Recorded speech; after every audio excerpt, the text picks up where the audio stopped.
Boa noite, amigo caminhoneiro. Está começando mais um programa do Transportador, para quem abastece o país. E hoje continuamos entrevistando Jefferson Oliveira, conselheiro titular da Câmara Temática de Assuntos Veiculares do CONTRAN, Conselho Nacional de Trânsito. Engenheiro civil, com ênfase em transporte, Jefferson sempre atuou nas áreas de transporte e tráfego. Destaque para a experiência de Jefferson como instrutor convidado do Gabinete de Treinamento da Polícia Militar Rodoviária do Estado de São Paulo, da Polícia Rodoviária Federal e da Polícia Boinarense, em Buenos Aires, Argentina. Internacionalmente, Jefferson participou de estudos e treinamentos técnicos sobre legislação de trânsito e transporte na Argentina, Uruguai, Paraguai, Chile, Colômbia, México e Austrália. Obrigado, Jefferson, por essa continuidade na nossa entrevista. Bom, mais uma vez, obrigado a você, Cláudio. Vamos lá ver se a gente consegue trazer alguma ajuda para vocês aí no que diz respeito à legislação de trânsito. A sua participação aqui sempre enriquece o programa, você sabe disso, né, Jefferson? E olha, você pode falar para a gente sobre as novas regras para inspeção de caminhões, exigências, periodicidade, entre outros pontos? Perfeito. O CONTRAN editou uma resolução, a 716, se não me falha a memória, que coloca a inspeção de segurança veicular como uma obrigação para o próximo ano, que deve começar lá por final de 2019, né? E talvez entre em 2020 ainda sendo estruturada. Vamos pontificar certinho isso, né? A inspeção de segurança veicular, ela está prevista no Código de Trânsito, né? Acho que artigo 104, se não me engano, né? Desde que o Código foi promulgado. Verdade. Então, nós estamos aí uma década atrasado na implantação das questões. Aqui em São Paulo até chegou a ocorrer. Mas só ambiental, né? Só ambiental. Só ambiental. Então, o Código prevê a inspeção de segurança veicular, que é fundamental para as questões de segurança viária no país. Isso, sem dúvida, eu acredito que ninguém consegue falar, não, isso não é importante. Isso é muito importante. Vai atingir todos os proprietários de veículos, não só os caminhoneiros, não só os frotistas, não só mas todo mundo que tem um veículo deverá ser atingido por essa regulamentação, que está em vigor, aguardando agora que os DETRANs entreguem ou remetam ao DENATRAN, né, o seu planejamento para a implantação, porque a forma como o DENATRAN, o CONTRAN encontrou foi que manda isso para os estados. Então, cada estado será responsável pela sua implantação da inspeção de segurança veicular, podendo ser junto com a inspeção do meio ambiente, ou seja, da emissão de gases. Bem, isso o que afeta o autônomo? Afeta o autônomo que de período em período, ano em ano, tem que levar o caminhão numa estação dessa e verificar os pneus, e verificar os freios, e verificar os faróis, né, e verificar a questão da emissão de poluentes, enfim, os equipamentos obrigatórios, todos os equipamentos obrigatórios do veículo, né? Para quê? Para que saia um resultado ali dizendo, olha, o seu veículo, o seu caminhão está apto a rodar em segurança. Isso vai trazer muita polêmica? Com certeza. Como já trouxe polêmica, como já teve, né, 3 resoluções revogadas pela própria 716 e que isso vai gerar algum debate. Então, tem alguns debates importantes. Vamos ver um deles, né? Aí eu tenho lá o município, lá no Acre, que tem meia dúzia de veículos. Como é que eu implanto a verificação lá? Então, nessa resolução está previsto uma estação móvel. Então, vai ter lá na região alguém que vai montar uma estação móvel e vai levar lá a estação móvel, vai ficar lá uma semana no município e resolver o problema. Isso é suficiente? Não é suficiente, né? Há que se pensar um pouquinho mais de cuidado sobre isso. Tipo, né? Eu tenho uma região que não há demanda. Se não há demanda, ninguém vai querer plantar um negócio lá, porque não vai ter retorno financeiro. Eu tenho uma informação, não sei até que ponto isso aí é 100% verídico, mas que o custo, né, o preço de uma inspeção custará $40. Então, grosseiramente, aí, para R$120. R$120. Para um veículo, né? Agora, o custo para você montar uma linha de inspeção completa fica em $1 milhão. Então, você tem que fazer a conta. Quando é que o empresário vai ter esse retorno? Se não houver demanda, não tem retorno. Então, por exemplo, na capital de São Paulo, Rio de Janeiro, Belo Horizonte, Porto Alegre, todo mundo quer fazer o negócio. Todo mundo quer, né? Agora, lá em Quixeramobim e Santa Inês, quem vai fazer? E isso é responsabilidade do governo estadual. O governo estadual tem que fazer esse plano e apresentar esse plano até junho de 2018. Em paralelo a isso... Está aí, né? Tá, é amanhã. É amanhã. Em paralelo a isso, tem algumas propostas, né, de análise dessa resolução, né, de reanálise dessa resolução, que pode ou não interferir com os prazos. Por enquanto, o prazo está valendo. Tem que entregar o projeto, tem que entregar o estudo de viabilidade e até, acho que janeiro de 2019, começar a implantação da inspeção de segurança veicular. E algum estado já entregou o projeto? Como que eu tenha conhecimento, não. Eu vi uma manifestação do estado de Minas Gerais, do Detran de Minas Gerais, que fez alguns questionamentos que o Denatran deve responder nos próximos dias, né? O estado de São Paulo teve uma experiência feita pela Prefeitura de São Paulo, da capital, né, sobre a questão ambiental. O Rio de Janeiro tem uma experiência na inspeção de segurança veicular, que é uma inspeção bem assim visual, né, tem alguma coisa técnica, mas é uma coisa ainda que não tem uma linha de inspeção, né? A linha que eu digo são os equipamentos e tal. Mas então, Rio de Janeiro, São Paulo tem experiência, Belo Horizonte já, o estado de Minas já ensaia alguma coisa, o Paraná, né, Curitiba já tem alguma coisa assim também, já ensaiando alguma coisa, mas eu acredito que se não houver um grande revés nisso, essa resolução ela deve prosseguir com revisão ou sem revisão, mas deve ser implementada. O problema para implementar a inspeção de segurança veicular são as regiões remotas. E um problema muito sério é a inadimplência.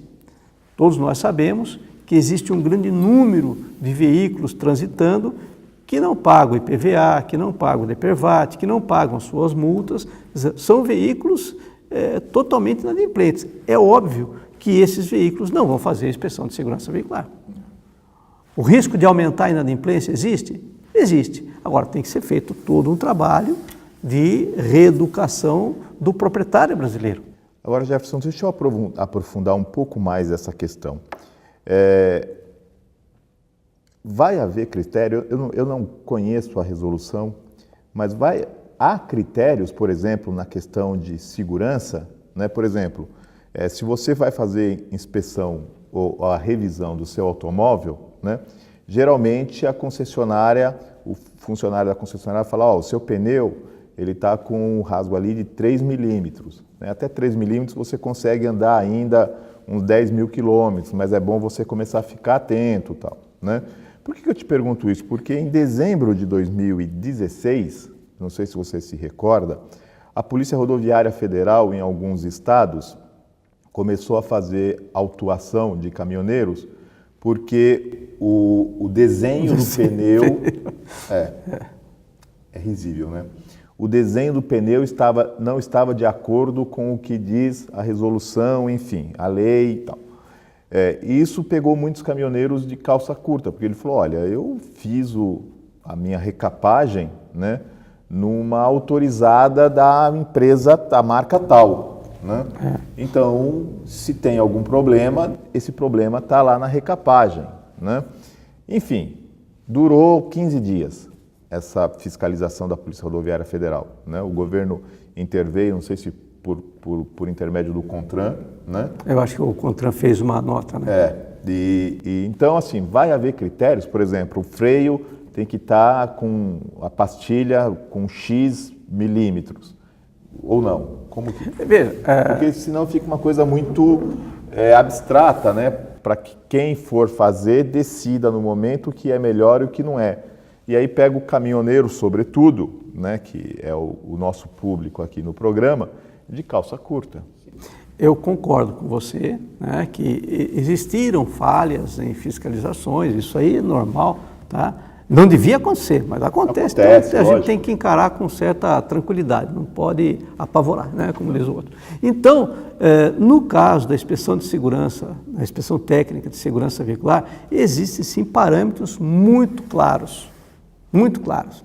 Profundidade do friso do pneu, é claro, né? Questão de eficiência de freio, então você vai botar o seu carro num frenômetro, numa máquina.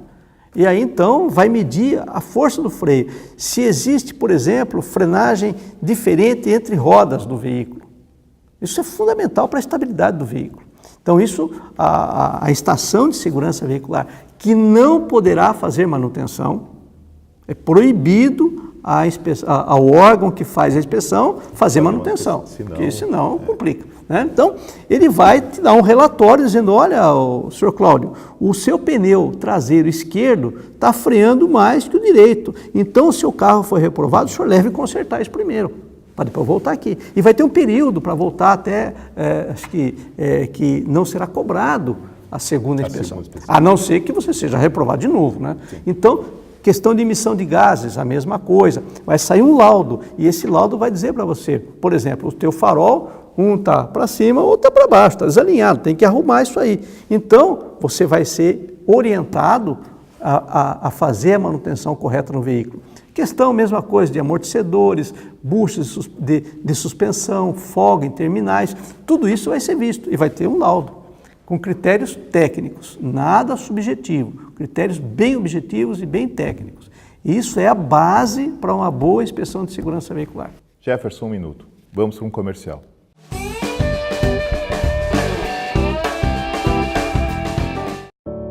Eu tenho 5 anos e sou filha única, mas eu vou ganhar irmãozinho quando tiver 10. Esse é meu pai. E ele vai me matar quando fizer 16. É que ele gosta de correr na estrada e ele corre muito. Minha mãe e meu irmão também vão se machucar, mas eles não vão morrer. Minha mãe nunca vai perdoar ele. Quem sou eu? A estatística.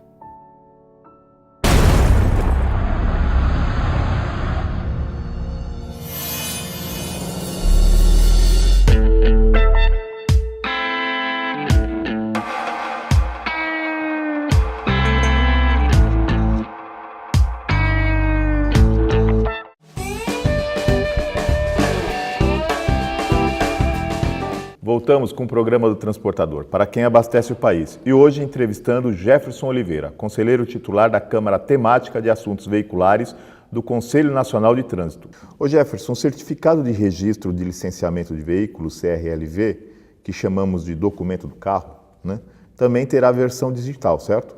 Sim. A física será extinta? Como será o procedimento para o novo formato? Olha, eu não acompanhei de perto isso, porque não afeta a nossa Câmara. Até onde a minha vista alcança, o físico não será extinto, tá? Mesmo porque nem todo mundo terá um meio digital para poder comprovar o licenciamento, né? Ter o certificado. É claro que com o passar do tempo, você nem precisa disso, né? O agente fiscalizador, com um smartphone, vai conseguir fazer isso aí. Então, você andar com papel realmente é uma coisa que no futuro próximo deve sumir, né? Por exemplo, a sua licença de dirigir, a sua carteira de habilitação, né? Hoje você pode comprovar com o celular, mas a pergunta que fica assim, eu preciso disso? Se eu der o meu CPF, será que a polícia não consegue achar a minha habilitação no meio de tantas milhares e milhares de habilitações que existem por aí? Então, hoje ainda não, mas no futuro próximo vai conseguir. Eu uso exemplo, até estava comentando outro dia, eu fui fazer lá a tal da certificação digital do meu título de eleitor, e eu acho que não precisa fazer isso. Sabe por quê? Porque a Polícia Federal tem todos esses dados. Tem a minha fotografia, tem as minhas impressões digitais, tem meu endereço, tem tudo lá, porque eu tenho passaporte. Mas é verdade que nem todos têm passaporte, né? Sim, mas tem identidade. Sim. E o Estado tem essas informações. Então, precisa fazer tudo de novo? Então, às vezes, eu acho que falta um pouquinho de integração entre os órgãos, porque essas informações existem. E se a gente for ver, olha, é capaz de estar na internet isso aí já. Não duvido. Não duvido. Ô Jefferson, você sabe que nesse diapasão eu rendo elogios aos Estados Unidos, né? Porque com o número da sua seguridade social lá, você tem qualquer policial, qualquer agente público, com um número, você entrou no hospital, né? Sozinho, numa maca, né?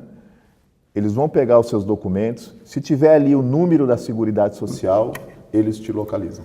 Eu acho que... Sabe quem você é, aonde você mora, até os seus familiares de primeiro grau, eles conseguem levantar. Isso é uma questão... Isso nós estamos falando de há 100 anos. Isso, mas a gente tem que pôr as coisas nos seus lugares, né?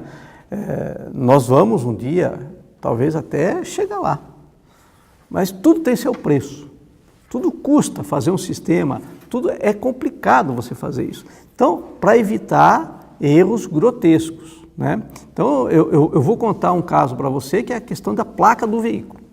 No Brasil, nós temos a placa, que, lembra, era amarela, tinha 2 letras e 4 números. Aí passou a ser cinza, né, que não é branca, é cinza, né, com 3 letras e 4 números. A Polícia Rodoviária Federal me contou um fato, um amigo da Polícia Rodoviária Federal, não a polícia, me contou um fato extremamente interessante. O Uruguai tem o mesmo padrão de placa do Brasil. Então flagraram um veículo uruguaio, né, com um problema, acho que de excesso de velocidade, alguma coisa do gênero, né, que tinha a mesma placa de um veículo brasileiro. A mesma configuração. E hoje, o município que está gravado ali na tarjeta da placa, aquilo não importa. O que importa são as 3 letras e os 4 números. Por aí, o carro é identificado, né? E o que aconteceu? Enviaram o auto para o dono de uma caminhonete aqui no Brasil, quando a fotografia era uma placa do Uruguai. Então, você veja, né, existem problemas para serem resolvidos. E já pensou você ter um único número, né? Pega lá o seu CPF e digita lá e o seu CPF é de um bandido. Então, a gente tem que tomar um pouco de cuidado, isso acontece, né, para evitar esse tipo de coisa. Isso é uma questão de evolução. Nós vamos evoluir até o ponto que você vai ter uma identidade única, né? O cidadão lá adquire uma certa idade, ou na maternidade já ganha lá o número dele e segue a vida com isso. Que estejam todos esses dados dentro de um único pacote. Então, quando você me pergunta, né, sobre essa questão do documento do veículo, da carteira de habilitação, como é que isso vai ser, no futuro eu acredito que a gente tenha isso. E para o veículo também, basta você ter a placa. O próprio agente fiscalizador vai ter condição de saber se está licenciado, se não está licenciado, quem é o dono, a cor, tudo, né? Porque veja, Jefferson... Só para interromper, né, me perdoa, tá? A questão da placa eletrônica. Vai botar um chip no para-brisa do carro e acabou. Vamos ter tudo lá. Em relação a todos esses avanços tecnológicos, é lógico que nós não somos contra, né? Mas há de se fazer algumas ressalvas, né? Porque no frigir dos ovos, né, é o cidadão, e aí quando eu falo cidadão, sou eu, é você, né? É o presidente da República, é o governador, que também é um cidadão, né? Somos nós que pagamos a conta. Sim. E aí, assim, fica uma situação que tem a ver, inclusive, com essa nossa próxima pergunta, né? Percebemos, Jefferson, que a tendência de digitalização de documentos, né? Os órgãos envolvidos estão preparados tecnologicamente para as mudanças, destacando que o prazo para a implantação de todos eles é de até, no máximo, o primeiro semestre do próximo ano. Porque o que acontece? A tendência é digitalizar. Tá bom, vamos digitalizar, né? E aí cai naquilo que você falou. Eu sou motorista, tenho o meu veículo, né? Fiz a CNH digitalizada, né? Mas eu não tenho smartphone. Sim. Né? Simples. Ou seja, eu estou dentro da lei. Né? A responsabilidade de fiscalizar não é minha, né? É do agente. Agora, o agente terá um smartphone? Aí a segunda pergunta, esse smartphone é tecnologicamente capacitado para ir buscar a minha CNH digitalizada? Porque nós sabemos também que a internet no Brasil não é lá essas coisas. Isso. Exatamente. Não é verdade? Então, assim, a gente vê as coisas acontecendo no Brasil que no primeiro momento, e aqui não vai nenhuma crítica, são observações que a gente quer contribuir com o processo, né? Então, essas alterações, no primeiro momento, nos deixa como cidadão satisfeito, porque, olha, nós estamos entrando na era digital.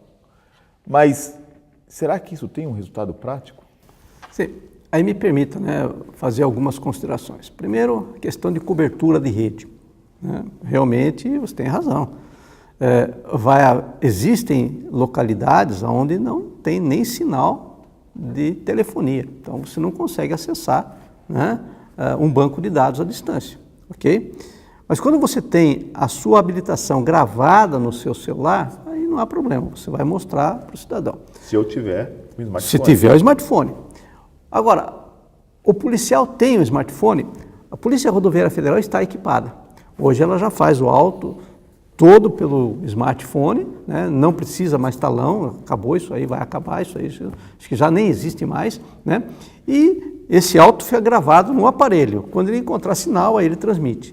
Então, acho que a tecnologia ela consegue dar um jeito nisso. Agora, não precisa partir do zero e ir para o 100%.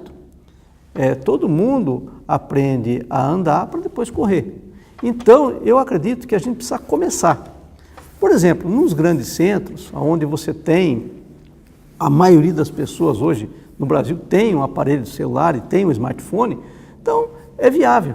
Por exemplo, eu não estou nem um pouco preocupado em fazer a minha CNH eletrônica.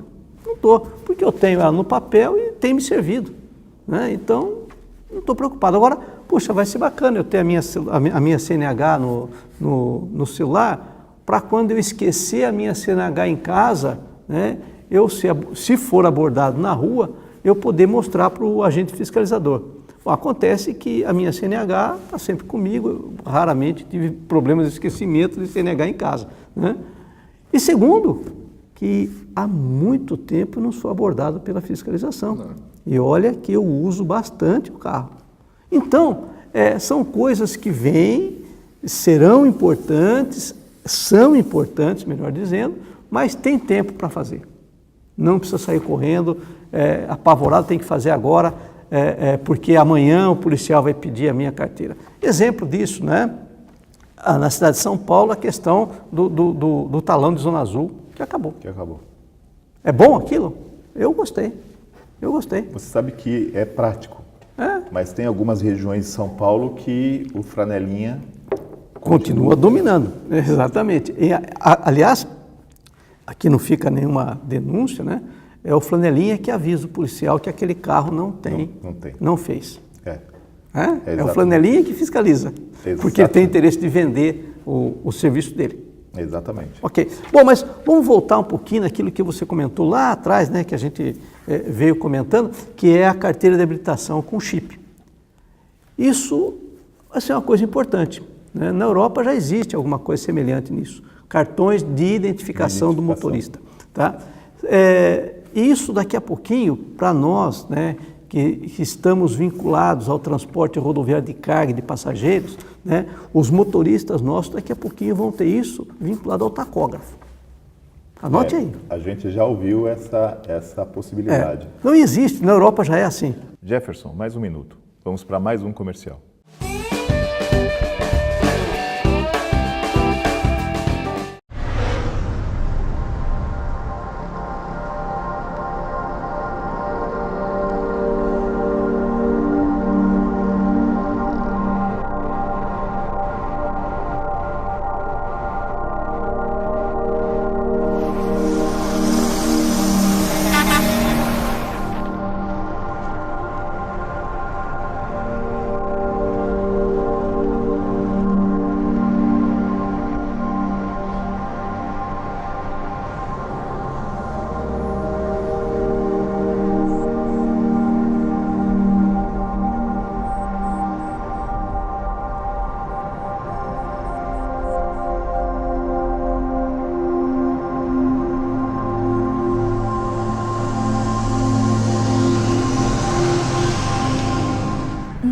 vários sinais do cansaço. A sonolência é uma das principais causas de acidentes fatais nas estradas.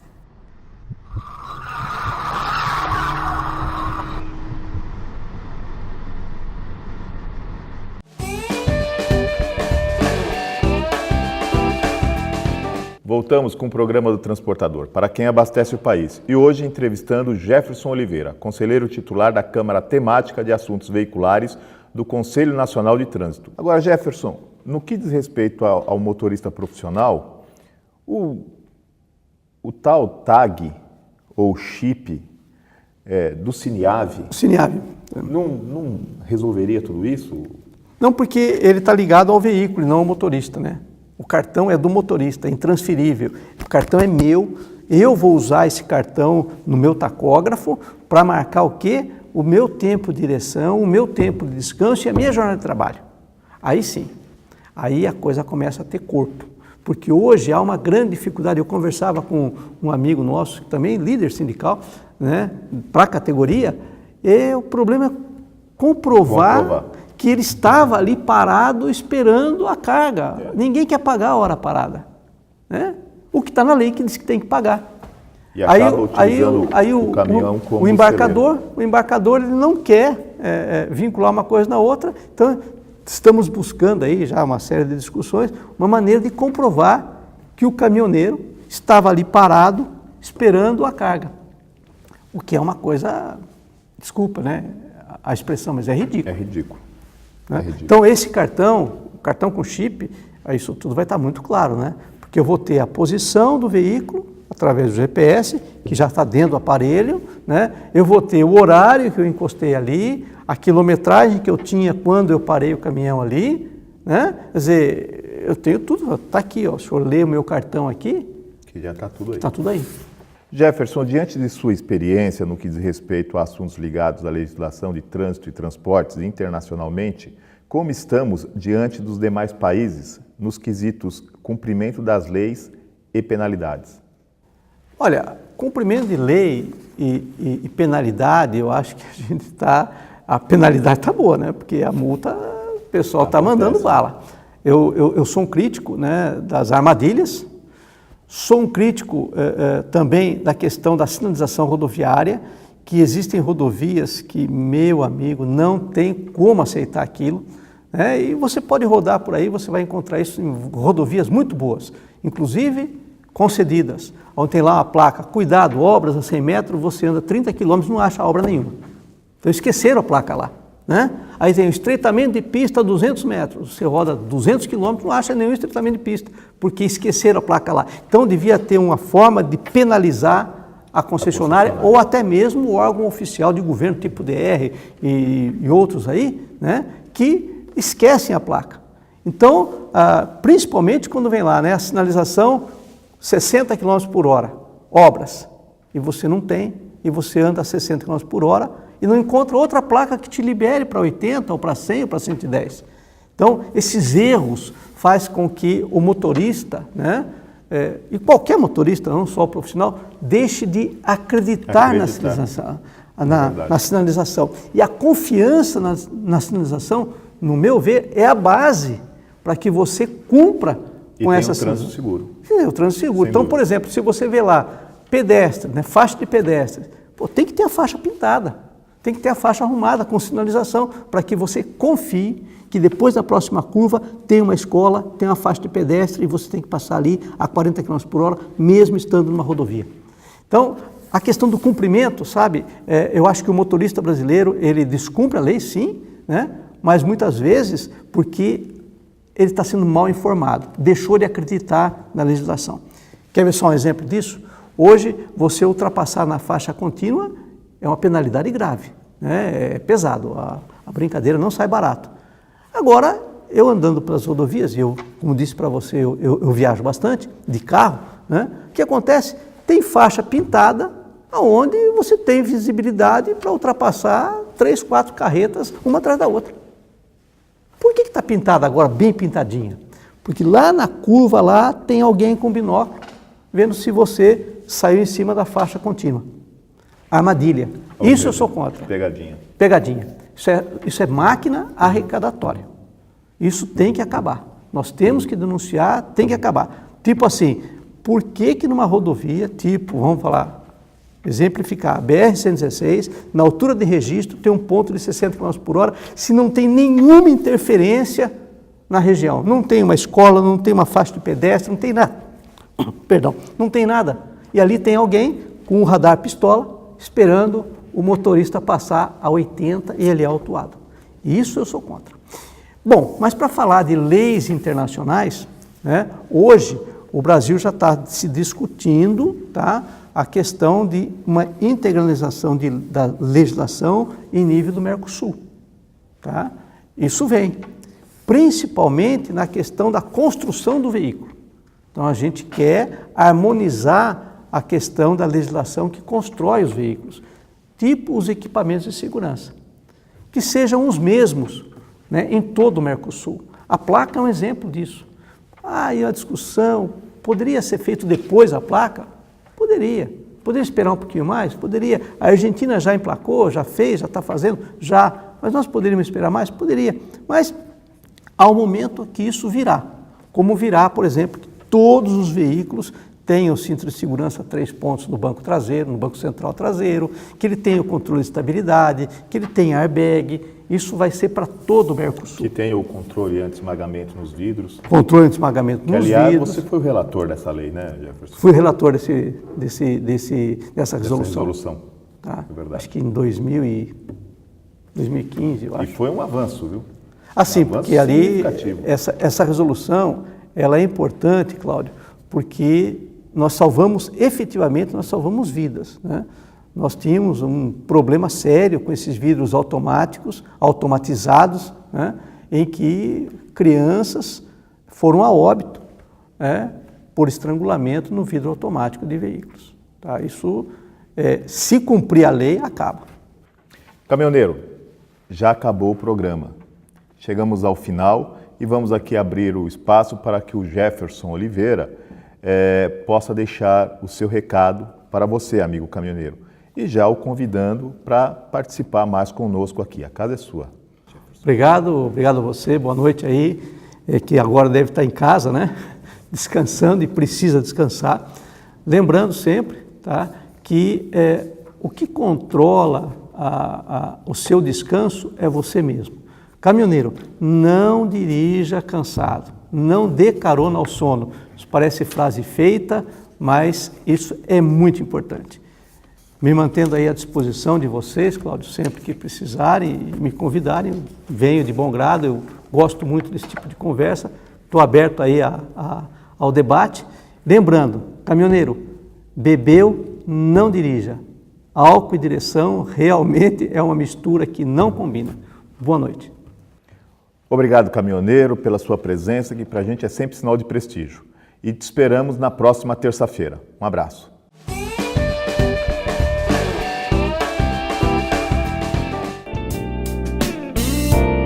O Recantangaturama é a colônia de férias do Sindicam SP, Sindicato dos Caminhoneiros, localizado em Santa Isabel, São Paulo. Com 27 alqueires de muito verde, o amigo caminhoneiro encontrará mais de 30 opções de lazer e divertimento. Um espaço ideal para um agradável fim de semana com a família. No Recantangaturama, você encontrará confortáveis acomodações e amplo restaurante. Entre as opções de lazer, destaque para as piscinas adulto e infantil, lago para pesca esportiva e passeio em pedalinho, campo de futebol gramado, pista para caminhada e um seguro playground para crianças de até 10 anos. No local, há ainda viveiros de pássaros, toca de coelhos e uma ampla área verde de mata nativa. O centro de convenções e o salão de shows acomodam confortavelmente cerca de 250 pessoas, ideal para convenções de empresas, eventos sociais e religiosos e festa de confraternização. Mais informações www.angaturama.com.br ou ligue 11 4656 2807.